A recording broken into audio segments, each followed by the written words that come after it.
안녕하세요. 최종윤 작가입니다. 제가 지난 현대차, 기아차의 주가의 급등은 코리안 밸류업 때문이 아니라 전 세계적인 지금 트렌드 때문이다라는 이야기를 한 적이 있습니다. 그때 제가 얘기를 하면서도 왜 이럴까라는 거를 정확하게 이유를 알지 못했는데 그 이후로 고민을 하면서 이래서 그렇겠구나라는 제 나름대로의 논리를 좀 생각을 해봤는데요. 지난번에 말씀드렸다시피 전 세계적으로 최근 한 달? 아니면은 조금 빠르게 시작한 데는 한 두 달 전쯤부터 내연기관차의 주가들은 이렇게 오르고 있고 전기차 브랜드들의 주가는 좀 내려가고 있다라는 것을 말씀을 드렸습니다. 간단하게 차트를 먼저 좀 보여드리자면은 자, 요거는 GM의 차트인데요. 여기 앞에는 사실 크게 의미는 없는 것 같기는 해요. 근데 이제 근래 들어서의 주가를 보면은 11월부터 이렇게 주가가 급등을 하더니 또 급등을 해가지고 오르고 있죠. 그리고 가장 중요한 현대차 같은 경우에는 현대차는 21년도에 최고가를 찍었다가 지지부진하다가 1월 말부터 급등 양상을 보이고 있습니다. 이때부터 갑자기 저 PBR 준이 이렇게 했는데 저는 그것 때문이 아니라 전 세계적인 트렌드라고 생각을 하고요. 도요타 같은 경우에도 말할 필요가 없죠. 물론 여기서도 장기적으로 우상향을 하고 있기는 하지만 사실 이게 그냥 횡보한다라고 볼 수도 있는 장이었었는데 12월 말부터 도요타는 급등을 해가지고 거의 사상 최고치를 찍고 있습니다. 자, 볼보 같은 경우에도 보면은 올랐다가 내려가고 하기는 했지만 10월부터 볼보는 막 급격하게 오르기는 했네요. 물론 이게 모든 자동차가 다 똑같진 않을 거예요. 왜냐면은 같은 내연기관에서도 이렇게 오르는 게 있고 좋은 게 있고 사람들이 선호하지 않는 게 있고 그렇기는 하니까요. 볼보 같은 경우에는 10월 말부터 좋은 흐름을 보여주기는 했는데 어쨌든 얘도 1월 달 들어가지고 또 이렇게 좀 급등 양상을 보여주고 있기는 합니다. BMW 근데 제가 봤을 때 유럽의 시장들은 조금 다른 것 같기는 해요. 네. 그게 또 지금 미국이랑 아시아랑 유럽이랑 조금 다르게 가고 있기는 한 것 같은데요. 어쨌든 BMW의 주가 흐름은 나쁘지는 않습니다. 어쨌든 공통적인 거는 1월 달에 들어서 이렇게 급등 양상을 보이고 있다고 하긴 하지만 요것만 봤을 때 약간 억지스러운 면이 좀 있기는 하죠. 벤츠도 좀 비슷한 주가 흐름을 보이고 있고요. 벤츠도 이렇게 물론 그 위보다는 지금 떨어져 있는 상황이기는 하지만 제가 주목하는 거는 현대차가 올라간 그 시점부터의 전 세계 자동차 시장들의 흐름입니다. 폭스바겐도 1월부터 이렇게 급등 양상을 보이고 있는데 사실 폭스바겐의 주가 흐름은 굉장히 안 좋아요. 장기적으로 이렇게 보면은 21년도부터 쭉 내려가고 있죠. 주가 흐름은 굉장히 안 좋은데 최근 들어서 작년 말부터는 반등하는 양상을 보이고 있기는 합니다. 포르쉐 같은 경우에도 굉장히 안 좋죠. 굉장히 안 좋고 이렇게 얘도 마찬가지로 이렇게 작년 말부터 이렇게 반등하는 느낌을 좀 보여주고 있기는 한데 저는 이게 그 유럽 차들은 폭스바겐도 그렇고 포르쉐도 그렇고 지킬 수 있는 약속인지 모르겠는데 아예 그냥 내연기관 안 하고 전기차로만 몇 년 후부터는 하겠다 이런 거를 발표를 했잖아요. 그래서 약간 이런 주가 흐름이지는 않을까 제 개인적으로는 생각을 해보고 있습니다. 포르쉐도 주가 흐름이 굉장히 안 좋죠. 자, 이제 그 전기차 브랜드들의 그 주가를 보자면은요. 요거는 샤오펑인데 중국차 브랜드 중에서 전기차 브랜드죠. 주가 흐름이 마찬가지로 굉장히 안 좋습니다. 장기적으로도 안 좋은데 최근에도 안 좋아요. 그러니까 요때 12월부터 1월 요때 보면은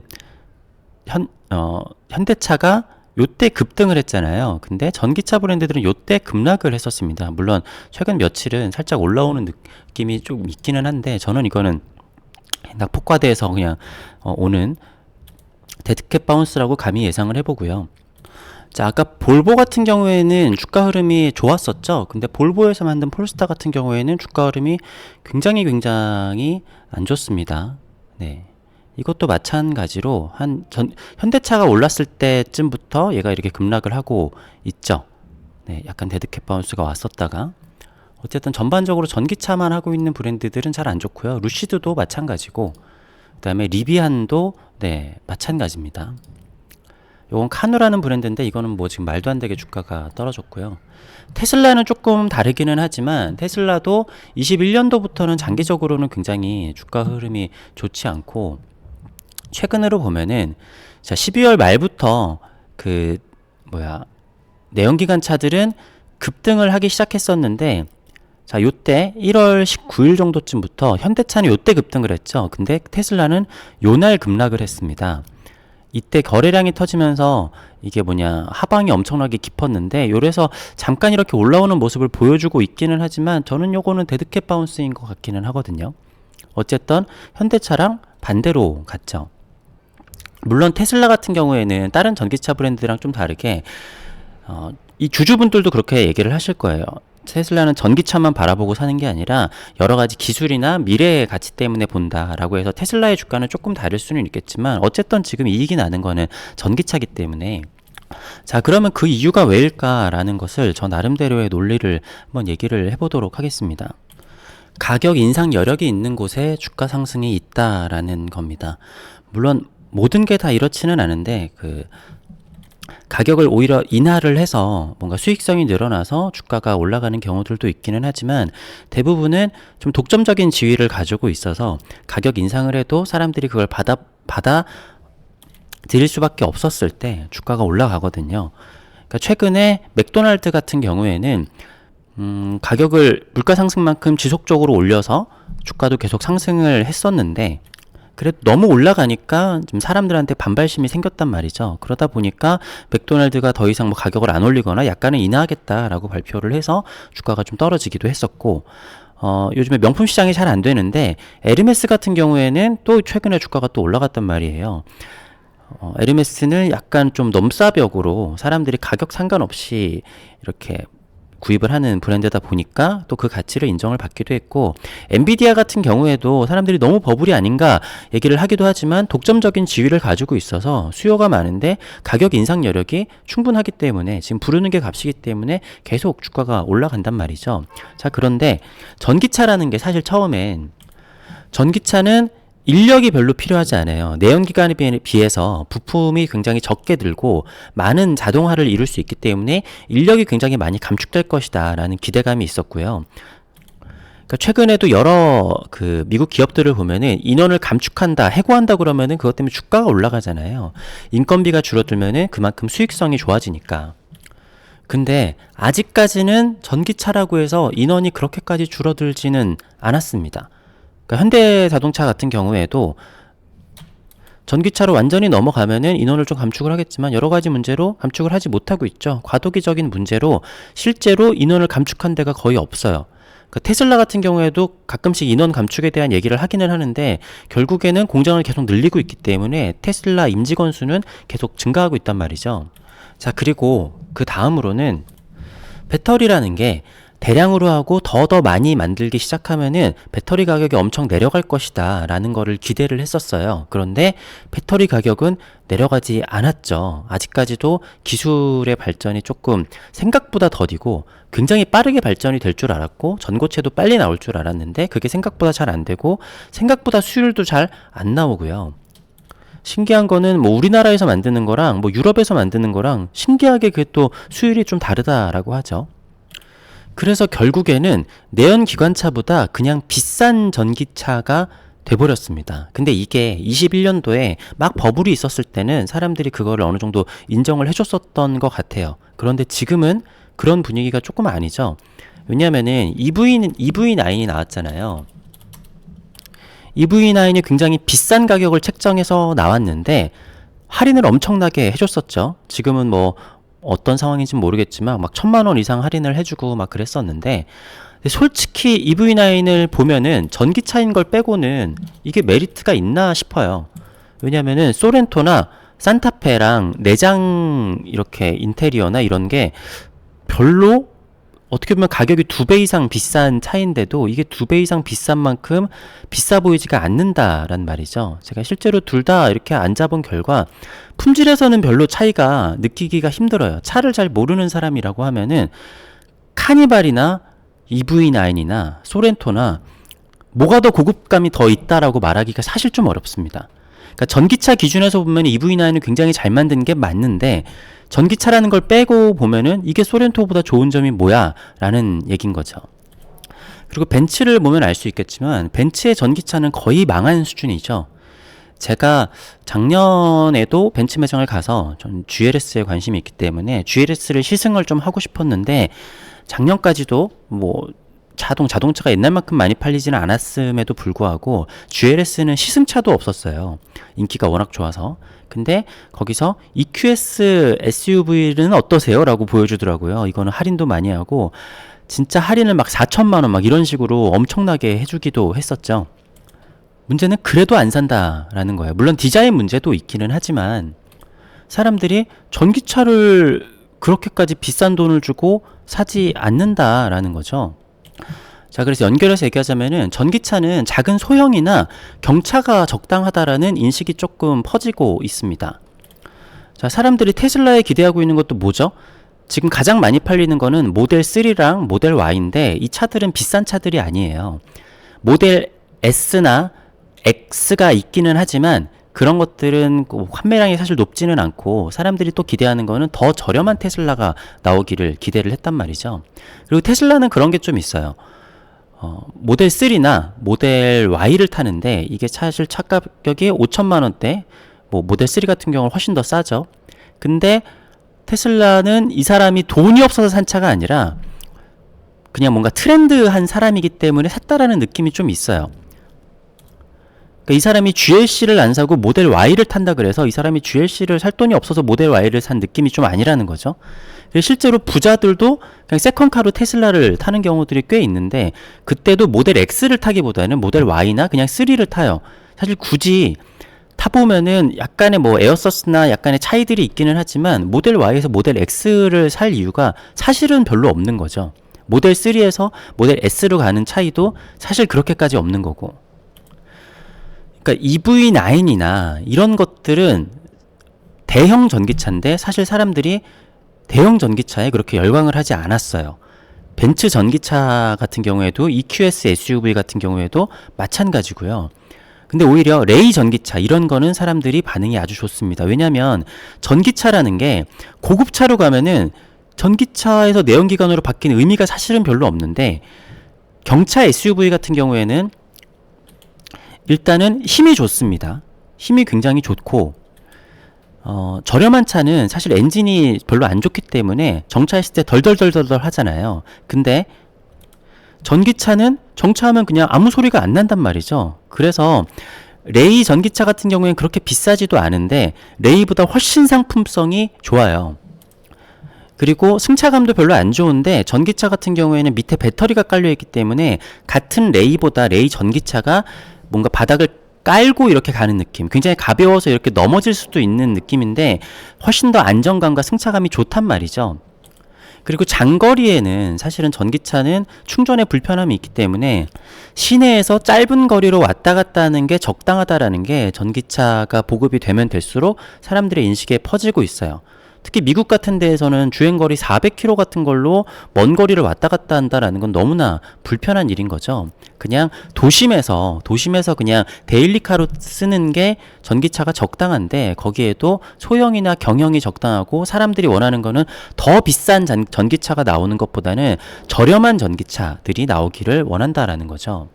자, 그리고 또 중요한 거는 전기차가 확대되는 거는 무조건 중국에 유리합니다.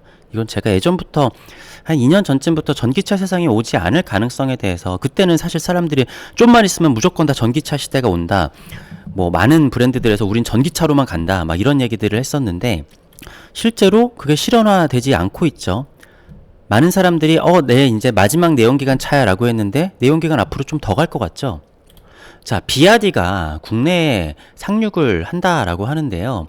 비아디 전기차는 사실 완성도가 굉장히 높고 뭐 지금까지 우리나라에 뭐 동풍소콘이나 좀 중국에서도 별로 이렇게 좋지 않은 차들이 들어왔었는데 비아디는 실제로 디자인도 괜찮고 가격도 괜찮고 실제로 보면은 중국 전기차들은 되게 좋아요.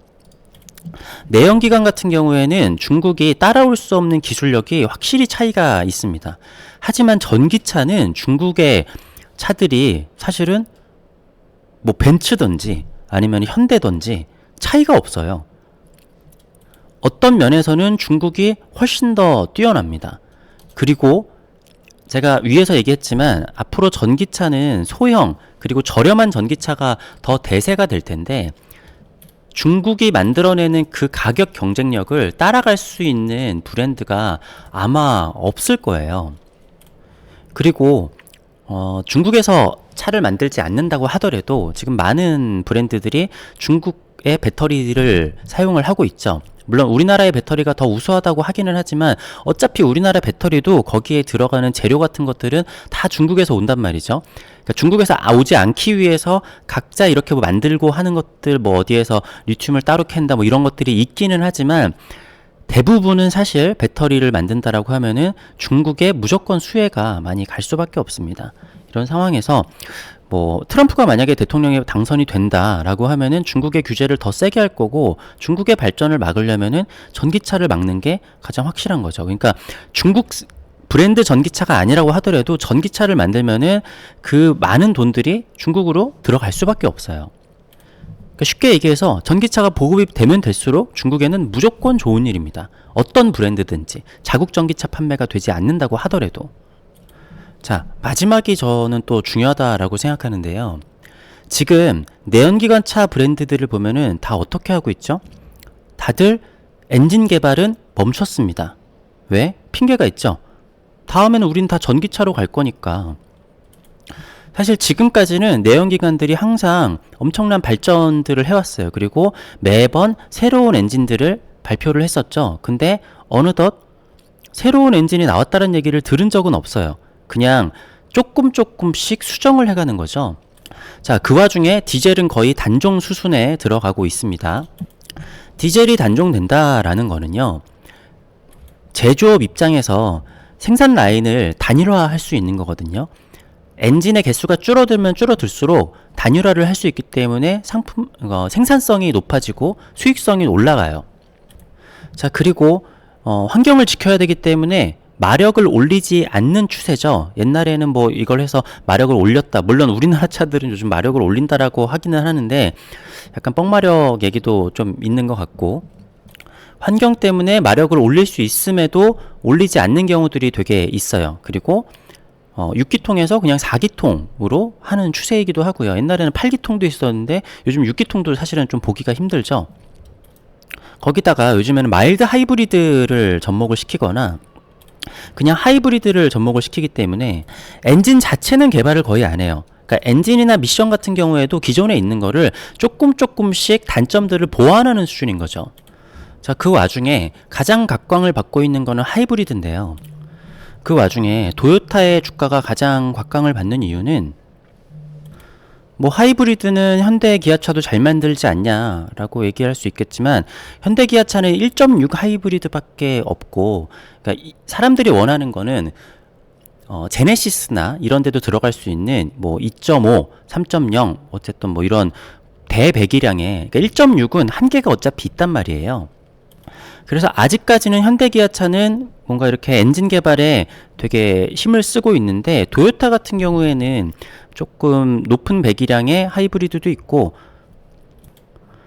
우리나라 하이브리드가 뭐 좋기는 하지만 전 세계적으로는 도요타 하이브리드가 최고라는 인식을 가지고 있죠. 그러니까 내연기관 차 브랜드들 입장에서는 약간 개꿀인 거예요. 자, 생각을 해보면은, 자, 올해가 돼서 출시한 차들을 보면은 내연기관 차들은 가격을 조금씩 인상했습니다. 이거는 현대기아차도 마찬가지고 다른 브랜드들도 다 마찬가지예요. 하지만 개발비가 예전만큼 들지는 않습니다. 완전히 새로운 엔진을 개발하는 경우는 없고, 기존에 있는 엔진 가지고 어떻게 튠을 하거나 아니면 하이브리드를 접목시키거나 이런 거라서 예전만큼 막 어마어마한 돈을 들여가지고 새로운 엔진을 뭐 발표하는 경우는 제가 최근에 못 봤던 것 같아요. 근데 반대로 전기차들은 더 비싼 차를 만들기보다는 저렴한 차를 만드는 방향으로 좀 가고 있단 말이죠. 그리고 비싼 차들은 안 팔리고 대대적인 할인을 합니다. 자, 물론 요즘에 내연기관 차들도 엄청 할인을 해주기는 해요. BMW 같은 경우에도 지금 요즘 엄청 할인을 해주고, 경기가 안 좋으니까 그렇긴 하지만 전기차가 훨씬 더 할인을 해주고 있는 거죠. 뭐 실제로 제네시스 같은 경우에는 할인을 별로 해주지도 않는데 가격을 올렸죠. 근데 뭐 EV9 같은 경우에는 할인을 엄청나게 해줬었고요.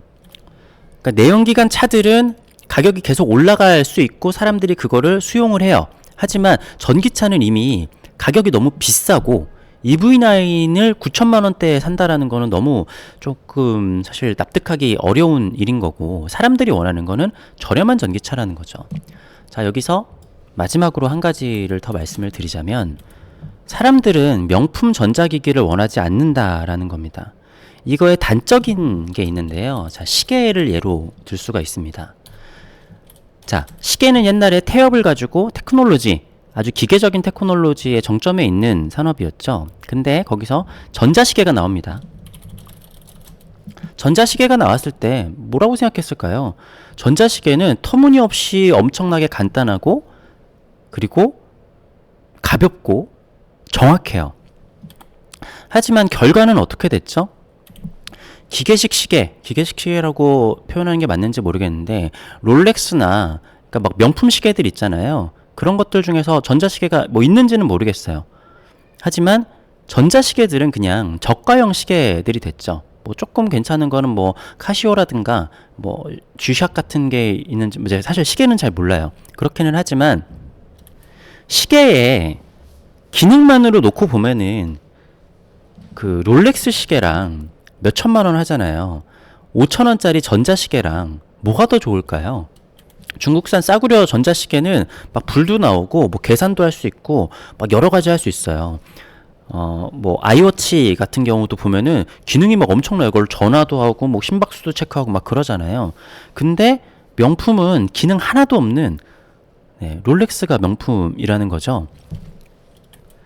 그러니까 차가 더 빠르다고, 차가 더 조용하다고 해서 사람들이 그거를 명품이라고 생각하는 게 아니고, 전기차는 원래 조용한데 엔진은 원래 시끄러운 거잖아요. 근데 엔진인데 이렇게 조용해? 라는 거랑 전기차라서 조용한 거랑은 사람들이 받아들이는 게 다르다라는 거예요. 사람들의 예상과 다르게, 요거는 제가 여러 번 얘기했지만, 사람들은 기계가 발전을 하면 할수록 사람이 필요가 없겠다, 사람은 일자리를 잃겠다, AI가 발전이 되면 될수록 사람이 설 자리가 없겠다 라고 생각할 수 있겠지만, 요거는 산업혁명이 시작되면서 계속 나왔던 얘기예요. 자, 근데 산업혁명이 나오고 나서부터도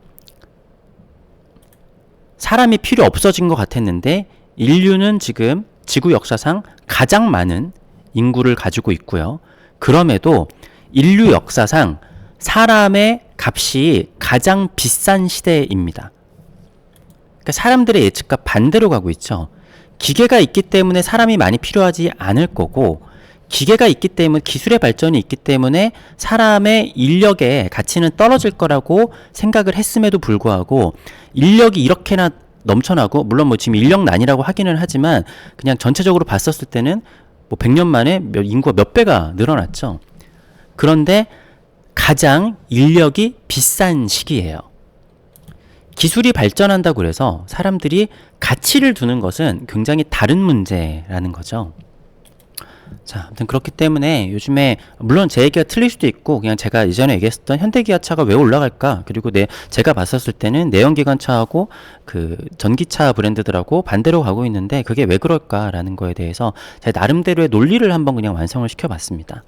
자, 첫 번째는 가격 인상 여력이 있는 곳에 주가 상승이 있는데, 전기차는 대형 차들은 지금까지 계속 실패를 해오고 있고, 작은 소형 경차가 적당하기 때문에 트렌드 자체가 저렴한 전기차가 나오는 게 트렌드이고, 전기차가 확대되는 것 자체는 무조건 중국에 유리한데, 트럼프가 만약에 당선이 된다라고 하면은 그거를 중국에 좋은 일을 시키지 않으려고 하는 게 좀 있겠죠. 그리고 전기차를 핑계로 해서 더 이상 내연기관을 발전을 시키지 않고 있고, 그것에 연구 개발을 하지 않고 있기 때문에 내연기관 차 브랜드들은 개꿀인 거죠. 네, 돈을 아낄 수가 있으니까. 그리고 사람들은 명품 전자기기를 원하지 않는다. 그거는 시계를 보면은 알 수 있다. 앞으로는 아마 전기차는 시내나 저가용으로 타는 경우가 많이 있을 거고, 전기차는 계속 많아지기는 하겠지만 오히려 돈 많은 사람들은 내연기관을 타는 그런 시대가 되지 않을까라고 생각을 합니다. 왜냐하면 사실 유류비가 비싼가? 라고 생각해보면은 지금 고유가 시대다 막 이런 얘기를 맨날 하기는 하지만, 한 15년 전에 제가 마티즈 1 타고 다닐 때도 휘발유 값이 1,400원이었거든요. 근데 지금도 그냥 1,400원, 1,500원 비슷해요. 뭐 가끔 2,000원 갈 때도 있기는 하지만 물가 상승분을 고려해 보면은 유류비는 사실 그렇게 비싸지 않다라고 생각을 하거든요. 그리고 마지막으로 한 가지 추가하자면은 환경 오염 때문에 전기차로 가야 된다라고 얘기하시는 분들도 계시겠지만 그거는 제가 옛날부터 여러 영상에 정리를 해서 전기차로 가는 게 저는 환경과 상관이 있다라고 생각을 하지는 않습니다. 저는 솔직히 얘기해서 연관이 없지는 않겠지만 진짜로 환경을 생각한다라고 그러면은 자차를 없애고 사람들이 대중교통을 더 이용하게 하는 게 훨씬 더 친환경적이에요. 자동차 공유 경제를 하는 게 훨씬 더 친환경적인 거죠. 아니면은 뭐 싱가포르 같은 데처럼 세금을 막 엄청 매겨가지고 자동차를 3배 막 이런 식으로 비싸게 해서 자동차 수를 줄여버리면은 훨씬 더 많은 환경 오염을 막을 수가 있겠죠. 근데 우리나라나 미국 같은 경우에는 자동차 생산국이기 때문에 그렇게 하지 못하는 건데 어쨌든 뭔가 생산을 하게 되면은 그거는 환경 파괴가 엄청나게 있을 수밖에 없거든요. 자, 어쨌든 오늘은 내연기관차와 전기차 브랜드의 주가가 반대로 가는 이유에 대해서 이야기를 해봤습니다. 긴 영상 봐주셔서 감사합니다.